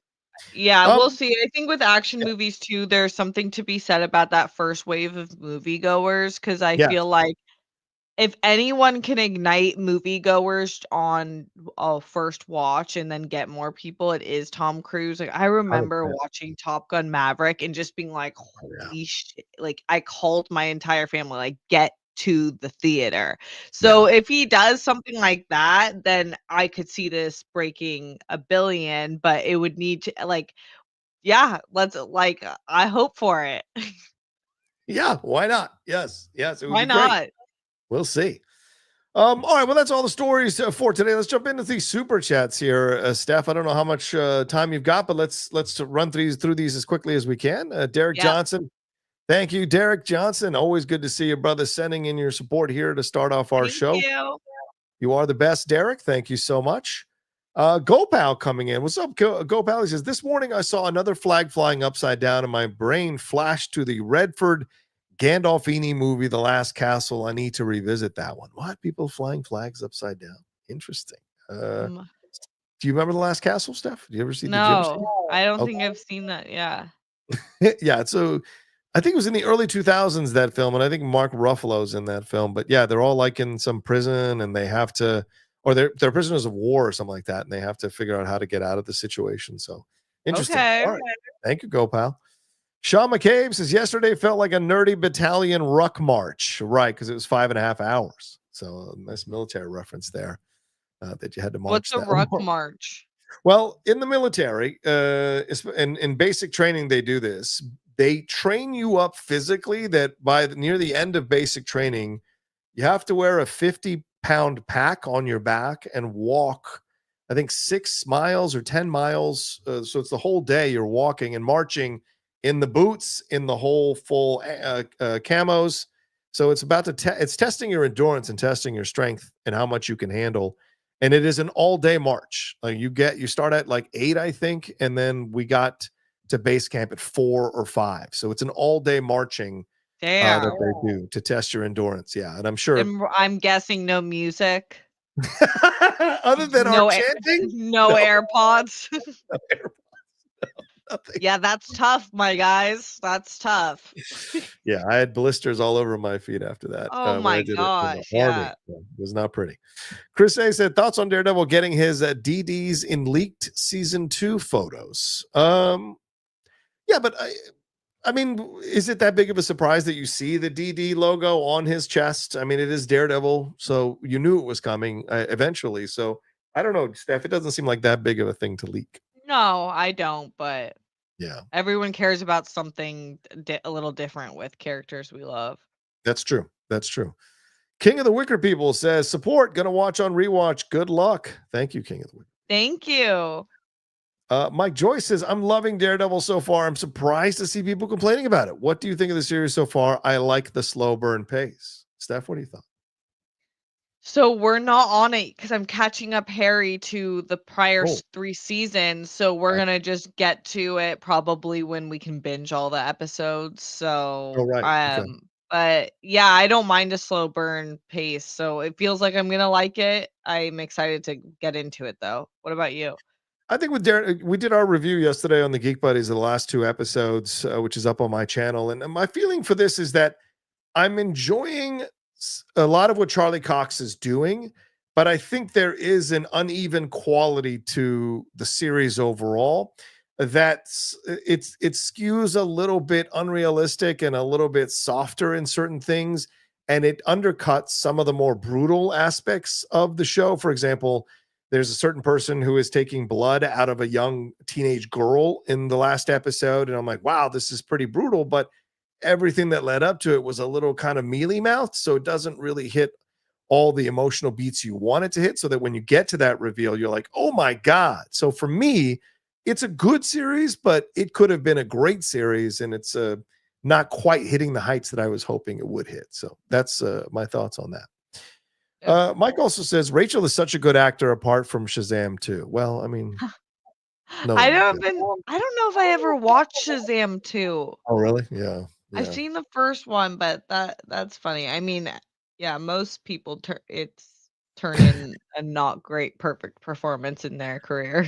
Yeah, I mean, imagine wasting Helen Mirren, Lucy Liu, and Rachel Zegler in one movie. It's not good. Mike also said she's been great in all she's been in. If the hate continues, I think I might become like the leave Brittany alone guy and be the leave Rachel alone guy. I get it. Like all this fixation, there's way bigger fish to fry, guys. Yeah. She just checks all their boxes, some people's boxes, right? She's an outspoken woman. She's a woman of color, and she actually has a logic to the things that she's saying. And that infuriates people across the board. Infuriates a lot of men across the board, unfortunately. Right. And she's pretty. Seems yeah, like and full package. Right. Yeah, it's true. That's true. Dennis Hoffman, Rocha, big hot mic tonight. Definitely. Read any good comics recently? No, I have not, Dennis. I've been so busy, Dennis. I have not had a chance to sit down with any comics. What about you, Rachel? Do you read? Sorry, Steph. Do you read comics? Anything you read? No, I haven't read a comic in so long. Too long. I'm trying to think of the last one. I don't know, in a long time. And I never was huge on comics. Right on. Okay. Yeah. I picked up Superwoman, Girl of Tomorrow, because I know that's what they're shooting. So I'm going to, or Supergirl, Woman of Tomorrow. So I'm going to read that one probably this weekend. So. Oh, that's fun. Yeah. Just see if I compare it to the movie once it finally comes out. Yeah. Dennis Hobbs says Highlander officially dead. I don't know. Have they said that? I haven't seen that anywhere. Yeah, I haven't seen that. I don't watch that. No, I haven't seen anything. I'll take a look on it, Dennis. Mike Joyce says they making a Hawk 2 movie. Who would you? Who would Is you that cast? real? Is Hawk 2 a girl? I don't know if that's real. Wait, that let me look. Hawk okay. to a movie? No way. Is it happening? Is it happening? Upcoming documentary. Oh, The truth is documentary. actually more bizarre. Okay, thank God. Okay, because that would have been just like really, really desperate because it's not a story. I mean, Yeah. it's a line, it's a viral moment, and it was funny. And I think it's really smart that she made a podcast and doing all of Mm, that now. Like, hell yeah. That's yeah. awesome, but the movie would have been crazy. I'm trying to think if I was to cast a movie, let's see. She's Oof. blonde, cute, Southern girl. I don't know. Do you have any that come to mind? Sydney Sweeney. Sydney I Sweeney would be know. the. She's like, I mean, right? I was trying to think of someone Mhm. different because it feels like, okay, let's see. Okay. Oh, well, Elle Fanning is way too classy. Right. She is just like regal. Yeah. Chloe Grace Moretz, that could be cute. She's Yeah. But funny. Chloe's in her. I mean, I don't know how old Hawk Tua. I don't know how old she Yeah, I is. So, guess she's like in her 20s? 22 or something really young. Yeah. Chloe's 28. So maybe Hawk Tua Yeah. girl. Okay. She's yeah. That could be I took possible. that question too seriously. I love it. Mike Joyce already said that. Mike Joyce, whoops, didn't mean to send that in twice. Thank you, Mike. Shelf presence. They are all Earthbound heroes. Rest show up in Secret Wars. Probably, maybe. We'll see how they play that all out. But they've got a few movies before Secret Wars, so we'll see where everybody pops up. Luke Skywalker says, "Love the show, especially with John and Steph." Thank you, Luke Skywalker. Thank you. Appreciate that. I'm Two Flight Cam says, couldn't care less about Marvel. How excited are you both for Andor? I think Disney is terrible with PR and specifically women actors. It's been a trend. Yeah, certainly. That's certainly they've, and other people pointed out how the Marvel cast list only had 5 women in it and like 25 or 19 men or 20 men. So, That's hysterical. yeah. Um, What about Andor? I'm so excited for Andor. I've been so excited for Andor. It's like the light at the end of the dark tunnel that we have going on. I think it's I don't want to speak too soon, but from the groundwork they've already laid down, I feel like it's going to be good in the least, and hopefully it's Yeah. fantastic. So I'm so looking forward to it. Yeah. I submitted for the season and to get them early. So hopefully I will get them Oh, early because I'm yeah. crazy looking forward to it. And they're sending us apparently all 12. So you will get to Oh, watch the good, because I full remember season. last time it was just the first 3, right? Or Yeah, first 2? 3. Yeah. Yeah. Yeah, That that's might be good. the new Disney policy because they sent me all of Born Again as well ahead of time. So that's I like that. That probably makes your life so much easier. So much easier to record the reactions ahead of time. Kirby Crisco says, sending support for 2 awesome people. Thank you. I love the hot mic and I'm team Steez for life. Hell yeah. Yeah, just a quick reminder, hot mic today, 4 p.m. PT Live, me and Jeff Snyder, just throwing that out there for you all who watch. Nice. Joey Pedras, what's up, Joey? Says, do you think it's a mistake to keep using Fox Universe X-Men and not focus on introducing newer actors? I think they need to let them go. Interesting question, Steph. What are your thoughts? Yeah, I think that's what that's the goal, but they're Yeah. probably just trying to do an appropriate new introduction to the X-Men and get like bridge these generational gaps that they have going on with the X-Men in particular. So, and I think that they tried to do that low key in Doctor Strange too, but that was a flop for a lot Yeah. of people, and a lot of people had no idea what was going on, so I feel like they have to, like, re-hit the message. Yeah. I don't think it's a mistake in the sense of like because you're bringing in people who love the Fox X-Men universe, but I do think they're close to overplaying their hand with them. Like, okay, great, they're coming back one more time. That's it. Stop bringing them back. Like it's over. Let it go. Right. And so I think that's where because we're not getting the adventures and stories in between their appearances. So we're just relying on old nostalgia and bringing that into the current stuff, but clearly they've lived lives, had interactions, had adventures, battled evil people, but we don't get to see any of that. So how much weight and gravitas, dare I say, are we bringing to this Fox X-Men if they're not being assisted in that way? So Kristian Unpronounceable says the only people I want back are Agent Coulson and Daisy. Oh yeah. Oh, that'd be fun. Yeah, I agree. Leon, what's up, Leon? Thank you very much. He says, for me, it doesn't matter how many stars they add. For example, Endgame built the excitement and anticipation on 10 years of great movies and engaging stories. Doomsday is built on years of disappointed movies and TV shows. Yeah. Yeah, I mean, if the movie doesn't land, would be a synopsis of what went wrong. It would be that they didn't do that. But if it goes well, then we have to negate what you said, Leon.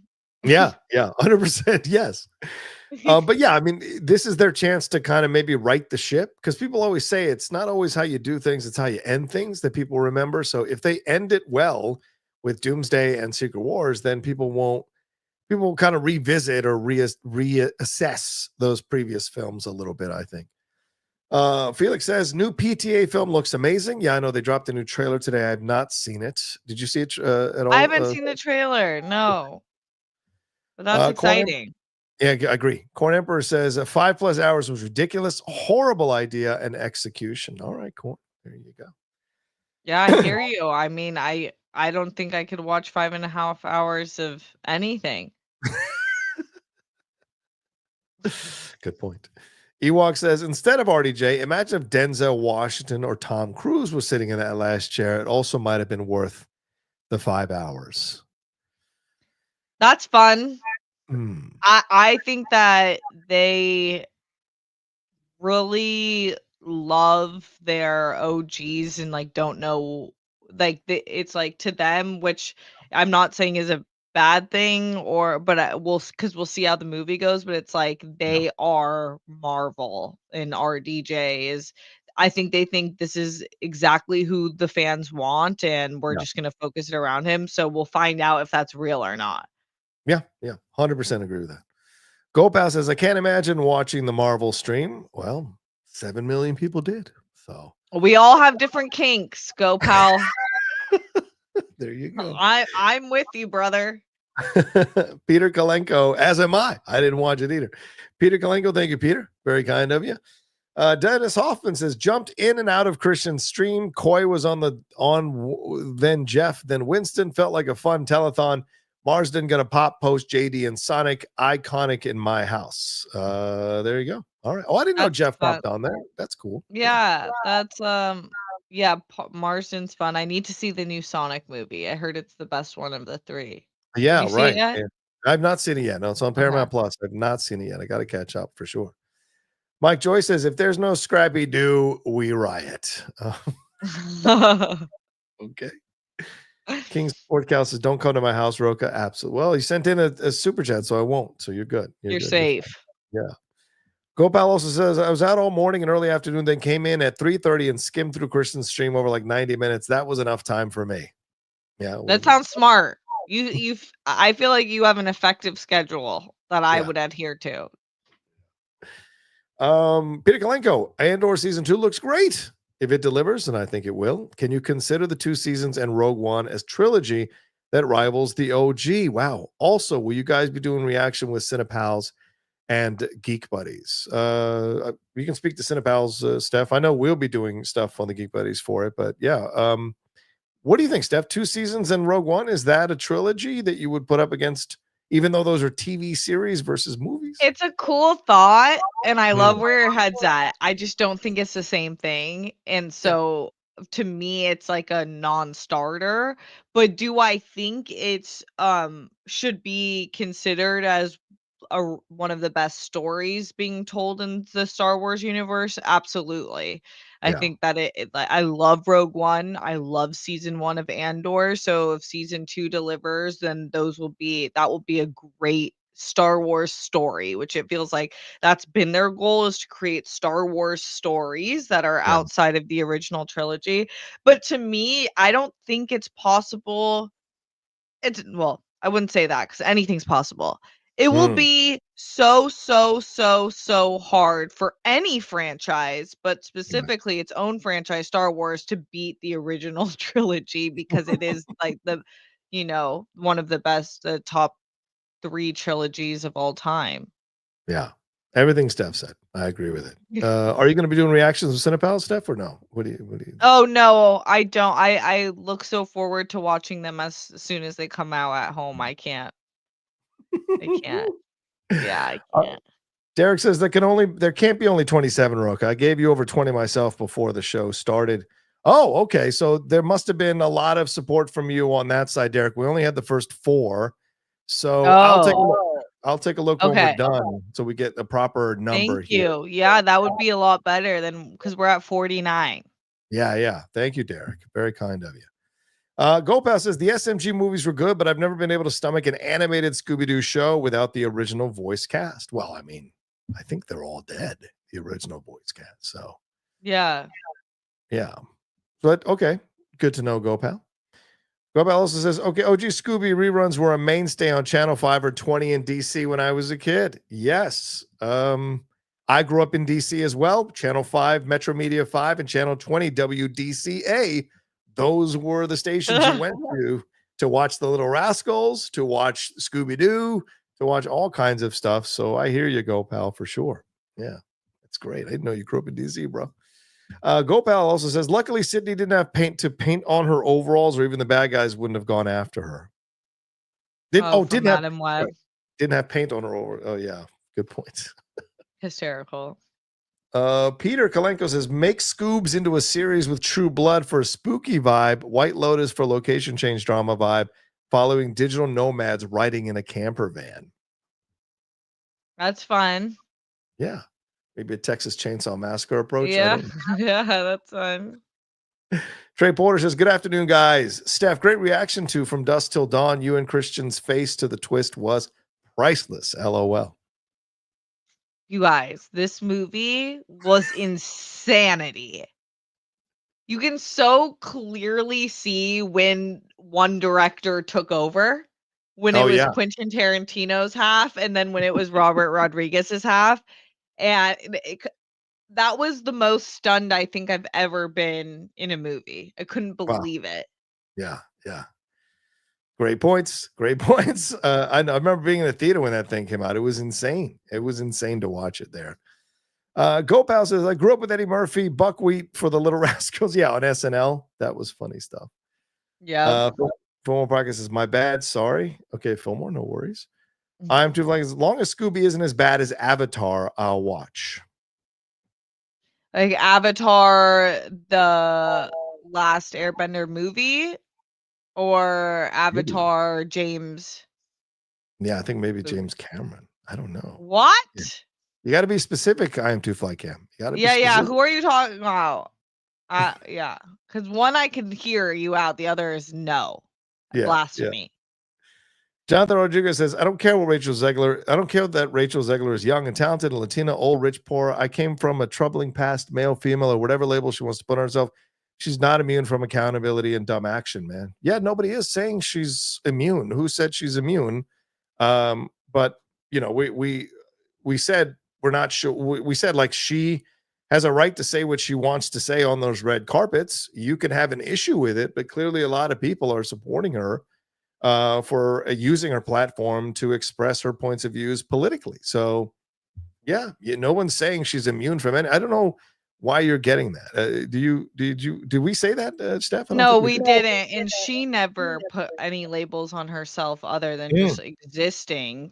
Right. So like we all have, external labels that you could just see pretty clearly or make an assumption about just from looking at me. You could see a few things, but so I don't think she's putting any of that on herself, and she's certainly not using them as in an abusive way to gain victimhood. So I don't know, maybe that was miswording there, but I also feel like in today's world where like really bad stuff is happening and really bad people are doing really, really awful things that affect people's livelihoods and whether they have longevity in life, like her not speaking perfectly but not hurting anyone. Yeah. I feel like it's a really weird, like, we should punish her. I just completely disagree with that. Yeah. Yeah. I agree.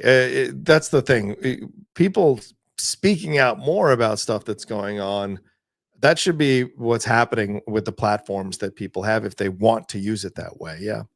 Mike Joyce, have you seen the studio yet? I love it so far. Yes, Mike, I've seen the first 8 episodes because I got the screeners ahead of time. Great, Oh, great series. Are you watching this stuff? I highly recommend it. it just dropped last night, right? Yeah, For 2 episodes. everyone Yeah. else. So I haven't gotten to it. I'm gonna get to it tonight. I'm so excited about it. It looks super fun. Yeah. The second episode will have you climbing the walls because No way. it's essentially that scene in Swingers where he keeps calling her back over and over and over again for 30 minutes. It's like a 30-minute that energy for 30 minutes throughout that second episode. So the Oh, studio, hell yeah. yeah, highly recommend that one. J_Mobile says one of the coolest parts of the Doomsday reveal was all the theme songs for each character revealed, even a song for Doom. I can't wait. Well, I mean, they had 8 to 12 minutes to fill, so why wouldn't they have played the theme songs, right, Steph? Yeah, that makes sense. That's cool that they all have theme songs. Yeah, and they played them there to get people excited. Mormouth Hounce says, Rocha and Steph, yes, please. How was Death of a Unicorn? I did not see it. Did you see it, Steph? No, I haven't seen it yet, but I'm looking forward to it. I feel like the two leading cast is like such a pull, and just the title of it and the premise, it seems weird and funky. I'm hearing the reviews are kind of falling stale, Yeah. or it wasn't as funny as people wanted it to be. So, but I'm gonna just hopefully come in fresh and not worry about that and see how it works for me. Yeah. I have 3 movies to see this weekend: Death of a Unicorn, Working Man, the Jason Statham one, and Black Bag. So once I get a chance to see those, I got to see those for sure. J_Mobile says, like Steph, I'm so ready for X-Men. Excited to see them in Avengers Doomsday, but hoping for some type of passing of the baton for the new X-Men crew, right? Yeah, that would be great. If that's like, if they do get introduced in this movie, that would be pretty insane. Yeah, right. Gopal says, speaking of Marsden, I just rewatched Disturbing Behavior. I had such a crush on Katie Holmes in the late 90s. Her intro shot was iconic in that movie. I don't remember Disturbing Behavior. Yeah, I don't either.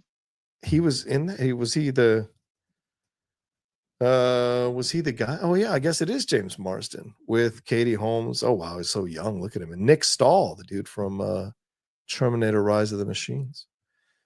Oh wow. Okay, I don't even remember this one. A new kid stumbles across something sinister. Oh, it's a horror thing. All right, interesting. All right, there you go. Shout out to Marsden. Sean McKay, Broca, my door's always open for a battle, buddy. Oh, come on, man. Not with that beard of yours. I'm gonna have to shave the beard off first, and then we'll see what's up. Joey Pedro says, I think the new Scooby-Doo show can work if they really lean into the horror. Riverdale worked for a little while. Twin Peaks meets Scooby. I don't know if that would work, because you want kids to watch it. So Yeah, I think they'll need to find a good balance so everyone enjoys it. yeah. Gopal also says, also the first shot of Claire Forlani and Mallrats might be the best thing Kevin Smith has ever photographed. Yeah, I remember that. Okay. Yeah, interesting. Yeah, I like I don't Claire remember that shot. Bulldog 31087 says, regarding the Snow White box office, my question is, was there a huge demand or interest in another live action interpretation of the story to begin with? I was wondering why the movie was even made. Yeah, Steph, that's one of the reasons I think you were alluding to earlier. Yeah. Yeah, I think this is a valid question. It's definitely my question as well. I think that maybe there was some confusion because when the announcement was made and the trailer dropped, there was a ton of views on the trailer Yeah. and kind of this excitement, but it's like so quickly we forget. I think a lot of the excitement was due to the cast. Like people really liked Rachel Zegler as Snow White when they were first hearing this. So, but I think in general, at least for me, I feel this like I just didn't really need to see another Snow White, especially because it was the first one and it was so simple, short, and great that it's like I didn't. Yeah. Yeah, I think Steph's 100% right on that. Yeah, it was people weren't clamoring for a new one, and the end result wasn't that great. So yeah, Michael Baldwin. I think there could be a story with Hawk Tuah. Rags to riches from a factory, says something viral, becomes kind of famous, makes tons of money, allegedly gets involved in a major cryptocurrency scam.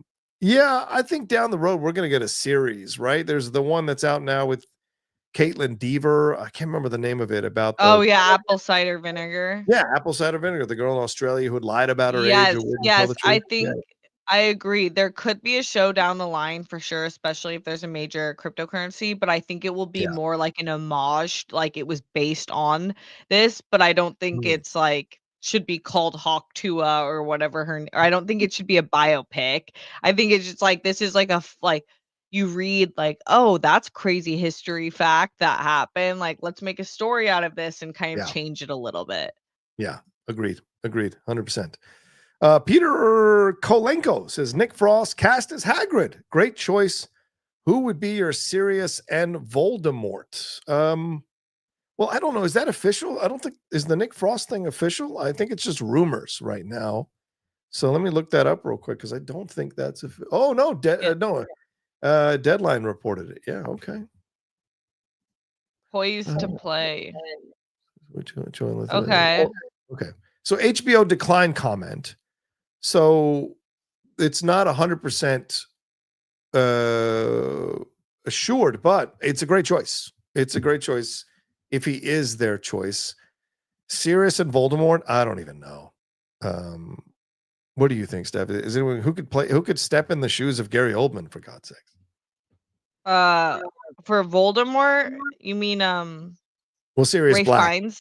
Ray Fiennes for Voldemort. Sirius Black. Yeah, totally. I was like, oh my god, I get to correct Rocha. He's never wrong on these things. Look at this. Okay, yeah, Gary Oldman will be so both of them. It's like what the heck? And Yeah. Sirius was so like to me, Sirius and Fred were like the biggest hits on because I'm a twin, so I was like, no way are you doing that, like like that is so mean, but Sirius was just like the best character ever, so I don't know who they would because it feels like those are I haven't really thought about this at all. Like who I don't know, Jeremy Irons maybe as Voldemort. Ooh, that's a good choice. Yeah, I don't and then maybe if this is kind of crazy, but like a Tom Hiddleston as Sirius could be a different type of take. I don't know though. Sure. I'm going to throw Matthew Reese in the mix for Sirius, the guy who was just in the Perry Mason show, and he's just played George Carlin in the Saturday Night movie. He's such a really good actor, and I would love to see. And I think he could bring that Gary Oldman type of energy to Sirius Black, and still do his own version. But Voldemort is a lot tougher because it all just depends on. We haven't even seen the kids yet. I think you have to cast the kids, and then from there, pick a villain actor who could really play Voldemort well. I don't know. I like the idea. I mean, Cumberbatch, maybe Cumberbatch, but I like the idea of especially because of his how am I forgetting the dragon's name and Smaug. He's would be good at if they depending how they do his face and shoot Voldemort because I know that was a lot of VFX. Right. That could be interesting. Jason Ashcroft says Rachel will be fine. She's very talented and this will pass. I do think two things can be true. Disney can be a bully and Rachel did herself no favors with what she said and can face consequences. Yeah, absolutely, Jason. Yeah. Because consequences are always perspective. It's always subjective, rather. Like some people applauded what she said. Some people didn't. So that's the thing. But is it really the reason for the film tanking, or is it that the film is just not good? Because people will overlook a lot of shit if the movie is good, as we saw with Wicked, For sure. Gopal says, I never got through Cameron's Avatar. The half-animated style is 100% Uncanny Valley. I think True Lies and lesser Terminator 2 are the only times he's made something worthwhile with money. T1 and Aliens are the... Go ahead, Steph. Take it. What? No, we're not gonna do this. In this house, we stand James Cameron. James Cameron. What are you talking about? And for the time, was it 2009 that Avatar came out? That's what you thought back then? Like, were you from the future? I'm confused. I feel like everyone who was in the theater, even if you didn't like the story, I get the Pocahontas conversation. Right. I understand the white savior complex. I get it. And I get if it didn't work, but visually, I thought we were all in agreement. You're totally fine to have your own opinion. I just love man, I have such a soft spot for both James Cameron and Avatar. Yeah. I agree with everything Steph said. I totally recognize the issues people have with the first Avatar movie. But man, I've seen that film, I don't know, 10 times now, and twice in IMAX, and it is gorgeous, including the re-release, and it is gorgeous in IMAX. And the sequel was damn good, and it was just as beautiful. And I'm looking forward to the one coming out later on this year in December. Me too. Yeah. Sorry, Go Pal. So Jason Ashcroft says, all I can say is that my job in the corporate world, any political take for any side or left, or right or left, gets you fired and isn't tolerated. Well, I think that's fair. At least it's equal across the board, if you want to speak and what have you. But this is a creative situation. So Hollywood and everybody in Hollywood has a history of speaking out about it. So, like, I mean, what are we going to say that Mel Gibson's pro-Trump views affected the box office for that shitty plane movie that came out a few weeks ago with him and Mark Wahlberg that like sank in the water like a crashed plane? No, you're not going to say that because it's a crap movie. So at the end of the day, I think it really is about the quality of the film.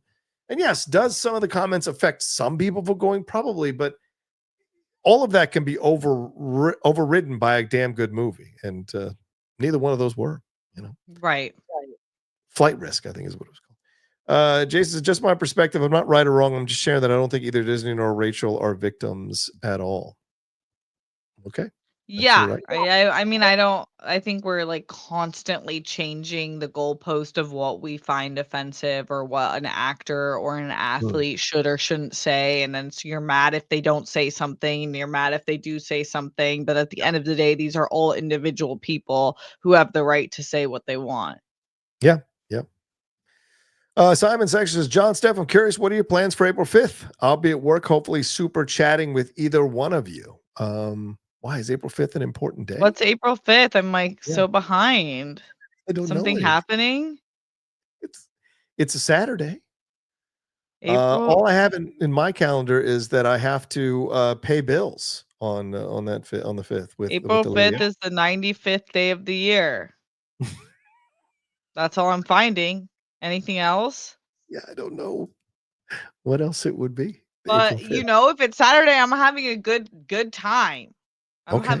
That's what I'll be doing. Maybe I'll do a live stream, Simon, on Saturday, which I rarely do, and you can just contribute throughout the whole live stream. Unless that's I don't think that's WrestleMania, so I don't think that is April 5th. All right, Cooley High says, hey fam, what's up, Cooley? Hated the Avengers casting yesterday. Disappointing. Anyway, so good seeing you both. Going to see Woman in the Yard, supposed to be super scary. Oh yeah, that's out this weekend as well. Jesus, it's a busy time. I love this. Hated it. That's I'm Two Fly Cam says next Netflix Avatar, obviously. LOL cringe fest. Wow. Okay, so Netflix is Avatar. Okay. Oh, right. Interesting. I liked it. Yeah, I didn't think it was a cringe fest. Yeah. Callie Kid says, I just saw Mickey 17 and it is amazing. Loved it. I also liked Mickey 17. Did you ever get a chance to see it, Steph? No, I'm so embarrassed that I haven't seen it yet because I'm such a Bong Joon-ho fan and Robert Pattinson, so I need to do it. Yeah, I think it's already streaming like video on demand, I think. But then, I liked it. It's such a good film. I really enjoyed it. All right, I think that's all the super chat stuff. So let's get on out of here and end another episode of the Kristian Harloff Show. Always fun to see you. I rarely get to do it, so it's a special joy to hang out with you. So, Please let people know where they can find you and what you got going on. At Steph Sabraw, and we're supposed to be doing our World Girl send off next Wednesday. So we'll keep you updated in our Discord about that. But other than that, just on social media at Steph Sabraw. All right. Are you guys ending the show? Is that what's going on? I didn't know that. Oh, no. Yeah, no, nothing bad at all. We're Okay. just like so busy with other Yeah. projects and work right now that we just can't give 100% to it. So we just course. want to, have a good like ending note for that specific channel right now. But we're still working on stuff together, That's great. and so yeah, it's exciting stuff. Awesome. All right. Well, thanks, Steph. Great to see you. Take We care did of get yourself, more everyone. super chats. We did? Oh, we did? Yeah. Oh, we got more. Oh, wow. Okay, we're still in here. All right. Jason says, hopefully my perspective didn't offend. I appreciate you both a lot. I just get exhausted from the politics on both sides. Hey, man. Didn't that's offend totally at all, and I totally hear you. It is exhausting. very exhausting because everything is political now. Like Yeah. everything is political now. It is exhausting. Gopal also says, I've been down on Cameron since Titanic. Also, I watched T1 and T2 on the same week in 8th grade and wasn't a fan of all the callbacks in the script. Wow, Gopal, you sound like a very difficult person to please. Well, you also have an incredible memory. What do you mean that you remember what you did in the 8th grade and specifically the callbacks in the script? Like, that's incredible. Are you a genius? Yeah, you should be making these movies, Gopal. If you have this much knowledge and this much awareness of what works and what doesn't work, it's time for you to start making some stuff, for God's sake. Right. Clip this out and play this on your iPad every morning when you wake up. Go make movies. Go do it, Gopal. Sydney Hogarth says, fan of both of you, what's your favorite novels? Oof, that's a massive question, man. Yeah. That's I'll just give you one, and that is Caleb Carr's The Alienist. That's my favorite novel, period, ever. But there are a lot of great ones that I've read over the years, but can't remember right now. Steph, do you have one? Yeah, probably. Yeah, it's so hard. Like all the major fantasy novels I love. Right now I'm still on the Sarah J. Maas novels, but Tolkien, The Hobbit, Lord of the Rings have a special place in my heart. There you go. Simon Section says, hell yeah, Super Chat live stream April 5th. You may have seen Magazine Dreams by then. Oh, that's right. Add that to the effing list. Yeah. Of things I need to watch.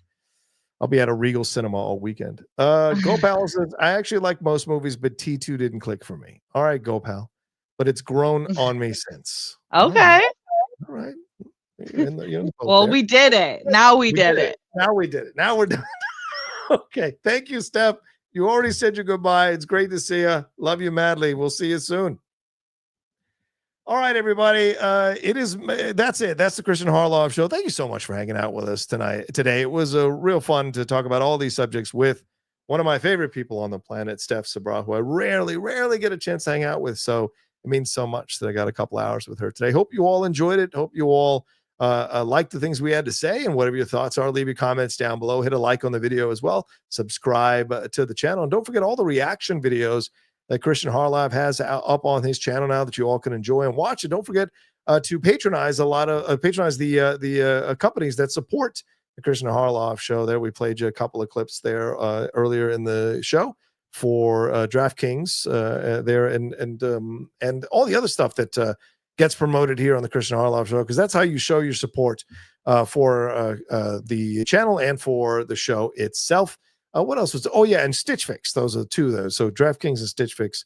Make sure. So as for me, you can follow me at The Rocha Says on Twitter, Instagram, TikTok, The Outlaw, and Blue Sky. This is a new thing that I'm on now. The Outlaw Nation is my channel today, live at 4 p.m. PT. The Hot Mic, bringing it to you, talking about some of these topics, but a bunch more that we didn't talk about today. Jeff and I are going to go toe-to-toe, and we go to toe-to-toe sometimes. So come and join me live on the Outlaw Nation channel at 4 p.m. PT today. A lot going to go down between me and Jeff. He might have a scoop or two, maybe a quiet little scoop or two to drop. I don't know, but he might. He always surprises me with that. So 4 p.m. PT, youtube.com/John Rocha Says, and all my podcasts that I have out there, the Geek Buddies, the Hot Mic, and the Cinephiles, which right now we are in the season of the Coen brothers breaking down Miller's Crossing, and then we'll get into Fargo after we finish Miller's Crossing. So it's a podcast I don't think you guys who love films want to miss. So thanks so much. Thanks to Kristian for having me host today. And we'll talk to you next time with another brand new episode here of the Kristian Harloff Show. Take care until then.